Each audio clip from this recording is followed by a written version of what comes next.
Assalamualaikum warahmatullahi taala wabarakatuh. Okey, hari ini saya nak tunjukkan satu tutorial macam mana untuk kita bagi tugasan kepada murid. Kemudian, murid boleh kita boleh pantau murid tengah buat tugasan tu waktu tu juga dan kita boleh tanda waktu tu juga. Bila kita tanda, murid boleh nampak kita tanda. Bila dia dah siap, dia boleh bagi tahu kita yang dia dah siap dekat situ juga dan boleh dikatakan seperti online meeting jugalah kan.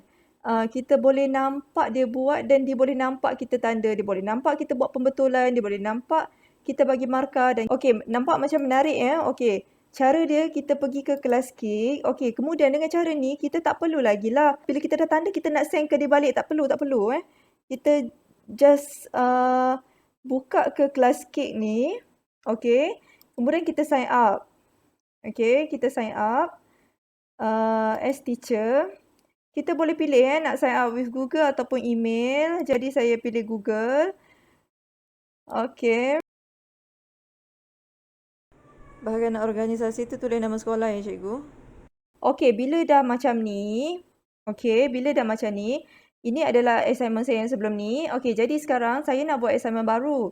Kita pergi ke butang tambah tepi kanan ni, kemudian kita pergi ke new blank assignment. Kemudian dekat sini kita boleh tulis apa-apa yang cikgu nak tulis lah.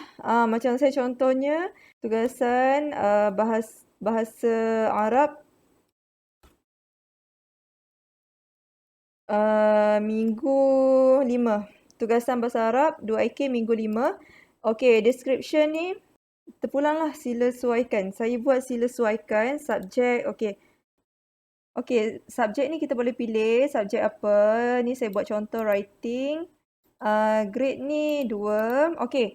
Kemudian kita pergi sahaja ke slide yang ada kat sini.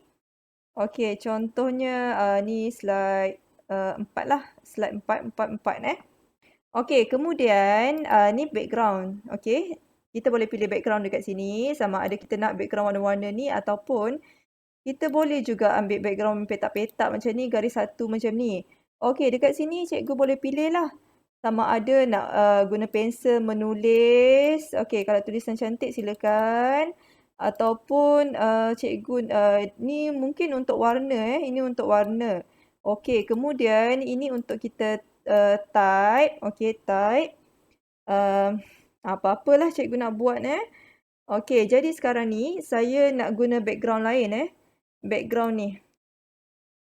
Okey, sebab apa? Sebab saya nak upload bahan, upload modul yang dah tersedia dalam ni. Okey, contoh sesuaikan tadi kan. Saya boleh klik sesuaikan di sini. Modul sesuaikan di sini kita next. Okey. Next. Okey, kemudian bila kita dah letakkan kerja kita di sini, kita boleh bagi pada murid. Caranya adalah kita pergi ke sini, kita klik sini. Okey, kemudian kita pergi ke assign. Kemudian kita pergi ke sini, kita klik sini, kemudian kita create yang baru, kita tulis apa bahasa Arab 2 ke minggu 5. Okey. Okey, kemudian kita pergi ke link ni. Dekat tepi ni dia ada link W87ZIC ni. Kita klik link ni, kita copy link.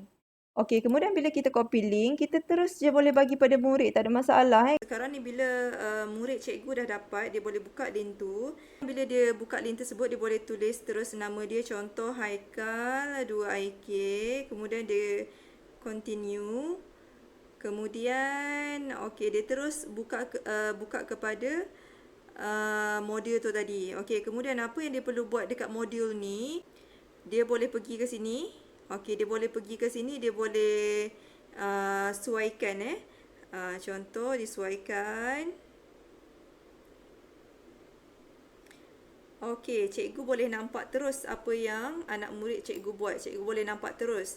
Okey, kemudian bila Haikal tu dia dah siap, kemudian dia boleh suruh cikgu check.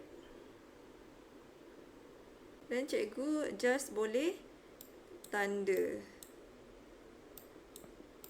Okey. Ini contoh cikgu. Sini okey, nampak Haikal 2K. Kemudian contoh anak murid yang lain pula buka. Anak murid yang lain pula buka. Sekiranya macam Haikal tu tadi dia nak masuk semula ke modul dia, dia kena tulis nama yang sama. Dia tak boleh tulis nama yang berbeza. Kalau dia tulis nama berbeza, dia jadi orang lain nanti. Jadi banyaklah student kat situ.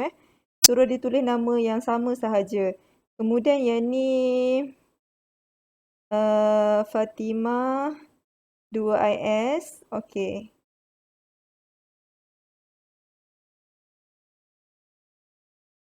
Okey. Terus ada dekat cikgu punya page turun ada pada cikgu punya page. Kemudian cikgu boleh klik Fatimah 2IS tu. Kemudian cikgu tengok dia buat macam mana. Okey, cikgu boleh tengok dia buat. Okey. Okey, dengan cara macam ni tugasan murid akan disimpan secara automatik dan cikgu pun boleh senang hati. Tak perlu nak banyak kerja untuk send-send apa semua kan. Okey, tutorial saya setakat ini saja. Semoga ianya bermanfaat untuk semua. Assalamualaikum.